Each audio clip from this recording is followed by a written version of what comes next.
Hey guys, কেমন আছো? আশা করি ভালো আছো। আবারও নিয়ে চলে এলাম নতুন একটা ভিডিও। এই দেখতেই পাচ্ছ আমি এখানে মাগুর মাছ নিয়ে এসেছি। মাগুর মাছগুলো বেশ ভালো করে কেটে নিয়েছি সুন্দর করে। অবশ্য মাগুর মাছের মাথাগুলো বাদ দিয়ে দিয়েছি।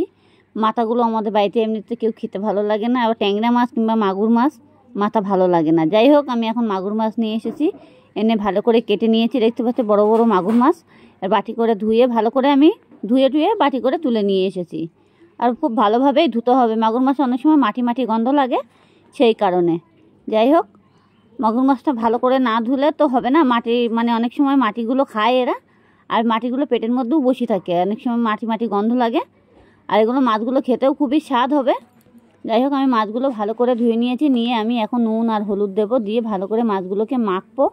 মেখে এবার আমি সুন্দর করে রেখে দেবো। যাই হোক, আজকে শুধু মাগুর মাছের ঝাল হবে, আর কোনো কিছু সবজি দেবো না এর ভিতরে। খালি মাগুর মাছটা ঝাল ঝাল করবো। ভালো করে মাছটাকে আমি নুন হলুদটা মাখিয়ে নিয়েছি। আর মাগুর মাছে এমনি ভিটামিন বেশি সব থেকে। মাগুর মাছের রক্ত বৃদ্ধি হয়। মাগুর মাছ, জেল মাছ, শিঙি মাছ এগুলো তো সব থেকে ভালো, খেতেও খুবই ভালো লাগে। হ্যাঁ, যাই হোক, খুবই ভালো মাগুর মাছ খেতে। এবার মাছটা আমার নুন হলুদটা মাখানো হয়ে গেছে। এবার আমি কড়াই বসিয়ে দেবো। এবার আমি কিছুক্ষণ মাছটা আমি এভাবে রেখেছি। এবার কড়াইটা বসিয়ে দিয়েছি। কড়াইটা আমার গরম হয়ে গেছে অলরেডি, দেখতেই পাচ্ছ ধোঁয়া ধোঁয়া হয়ে গেছে। কড়াইয়ের ভিতরে আমি তেল দিয়ে দিয়েছি, একটু বেশি করে তেল দিতে হবে। দিয়ে মাছটাকে আমি ভালো করে ভেজে নেব, লাল লাল করে। যাই হোক, এবার মাছটাকে আমি সুন্দর করে ভাজবো। এটা মাছটা ভেজে লাল লাল করে ভেজে নিতে হবে মাছটা। এবার এর মধ্যে কি কি মশলা দেবো সেটাও আপনাদেরকে দেখাবো, চলো। এবার মাছটাকে লাল করে ভেজে নিয়ে আমি মাছটাকে এবার উল্টে দেবো। যাই হোক, মাছটা একটু ফুটতেছে। মাছের ধারে অবশ্য যাওয়া যাবে না। অবশ্য মাগুর মাছ, জেল মাছ বেশি ফোটে, এটা বলে কোনো লাভ নেই। যাই হোক, মাছটা খুবই ফোটে এমনিতে মাছ। আবার অনেক সময় ঢেকে দিতে হয়, সব মাছ তো আবার ফোটে না। যাই হোক, মাছটা আমি উল্টে দেবো। এবার মাথা উল্টানোর সময় হয়ে গেছে। এই উল্টে দিয়ে দিয়েছি মাছটা, দেখতেই পাচ্ছ এটাও কত সুন্দর লাল করে ভেজে নিয়েছি। এবার মাছটা আমি তুলে নেব। তোলারও সময় হয়ে গেছে মাছটা লাল করে ভেজে। আর অবশ্য আমাদের বাড়িতে মানে একটু মাছ টাছ হলে বেশি সবাই খুশি হয়। আমার ছেলেটা তো বেশি খুশি হয় মাছ হলে পরে। ওর অন্য খাবার দাও না দাও, একটু মাছের ঝোল ভাত দেবো, ব্যাস, তাতেই খুব খুশি। যাই হোক, বাকি মাছগুলো আমি আবারও ভেজে নেব। এবার এই বাকিগুলো দিয়ে দিয়েছি। এবার আমি কি কি মশলা দিয়েছি সেটাও আপনাদেরকে এখানে বলছি। এখানে একটু আদা আছে, একটু রসুন আছে, একটু কাঁচা লঙ্কা আছে, এখানে দিয়ে বাটা আছে, মিক্সচার করে নিয়েছি। আর এই পেঁয়াজ দিয়েছি, তিনখানা পেঁয়াজ দিয়েছি, দুখানা টমেটো দিয়েছি, দেখতেই পাচ্ছ। এই দিয়ে মাছটাকে রান্না হবে। যাই হোক, আমি এবার কড়াইতে যে মাছ ভাজার যে তেলটা ছিল সেটা আমার দেখতেই পাচ্ছ, এই যে এই তেলের ভিতরে আমি একটু জিরে ফোড়ন দিয়ে দিলাম। দিয়ে আমি যে আদা রসুন বাটাটা ছিল সেটা আমি কড়াইয়ের ভিতরে দিয়ে দিয়েছি। দিয়ে এটাকে ভালো করে ভেজে নিতে হবে লাল লাল করে। এটাকে লাল লাল করে যতক্ষণে ভাজবে কাঁচা গন্ধ ভাবটা থাকবে না। এবার বাকি যে আমার মশলাটা কাটা ছিল, পেঁয়াজ আর টমেটোটা, সেটাও আমি দিয়ে দিয়েছি। এবার দিয়ে এটা ভালো করে নাড়াচাড়া করে দিতে হবে।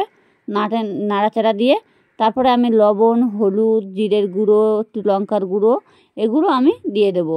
দিয়ে এটা ভালো করে সুন্দর করে নাড়তে হবে, একদম পুরো ভাজা ভাজা হয়ে যাবে। কোনো কাঁচা গন্ধ ভাবটা থাকবে না। কাঁচা গন্ধ থাকলে সব তরকার থেকে কোনো টেস্ট আসে না, কেমন বাজে একটা গন্ধ আসে। সেরকম রাখলে হবে না।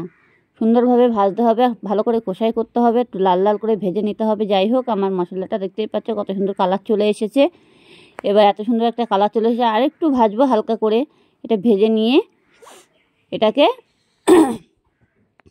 একটু জল দেবো। যাই হোক, এখন তো আমি একটু জল দেবো না, একটু গ্যাসটাকে একটু বাড়িয়ে দিয়েছি হালকা করে।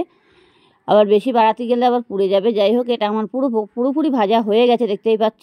এবার আমি জল দিয়ে দেবো তরকারির ভিতরে। এই যে জল দিয়েছি। এবার এই জলের ভিতরে যতক্ষণে না ফুটা ওতক্ষণ তো আমি মাছটা দিতে পারছি না। যাই হোক, আমার ঝোলটা পুরো ফুটে উঠে গেছে। এবার অলরেডি আমি মাছটা এবার দিয়ে দেবো, যে ভাজা যে মাছটা ছিল, দেখতেই পাচ্ছ। এবার মাছটা দিয়ে আমি আস্তে করে ঢেকে দেবো। এবার ঢেকে দিয়ে আমার ঝোলটা কমে যাবে। দেখো কত সুন্দর কালার চলে এসেছে অবশ্য। এবার কিছুক্ষণের জন্য আমি একটু ঢেকে দেবো, যাতে মাছটা পুরোপুরি হয়ে যায়। আমার ঝোলটা হয়েও গেছে। এখানে দেখো কত সুন্দর কালার চলে এসেছে, আর পুরো মাখা মাখা মতো হয়ে গেছে। আর খেতেও খুবই ভালো লাগবে। আর এর মধ্যে চাইলে আপনারা যে কোনো মশলা ইউজ করতে পারো। অনেক সময় আমরা মানে অনেক দিন গরম মশলা ফসলা খাই না, তো বাড়িতে জিজ্ঞাসা করলাম যে আমি একটু গরম মশলা দেবো, বললো হ্যাঁ দাও। তার জন্য একটু গরম মশলা দিয়ে দিলাম। গরম মশলা দিলে পুরো একদম পুরো মাংস ফেলে এই মাছগুলো এত সুন্দর লাগে খেতে। আপনারা না খেলে বুঝতে পারবেন না। এই রেসিপিটা ঘরে বসে করুন, একবার, তাহলে বুঝতে পারবেন খেতে কতটাই স্বাদ হবে। যাই হোক, আমার এই রেসিপিটা হয়ে গেছে। ভালো লাগলে লাইক কমেন্ট করবেন আর সব বন্ধুদের কাছে অতি অবশ্যই শেয়ার করে দেবেন। দেখতেই পাচ্ছে কত সুন্দর কালার চলে এসেছে, একদম পুরো মনে হচ্ছে মাংস। এই যে মনে হয় মাছ ছেড়ে মানে অন্য কিছু ছেড়ে মাংস দিয়ে খাওয়া হয়ে যাবে, এত সুন্দর কালার চলে এসেছে। আর খেতেও খুবই স্বাদ হবে।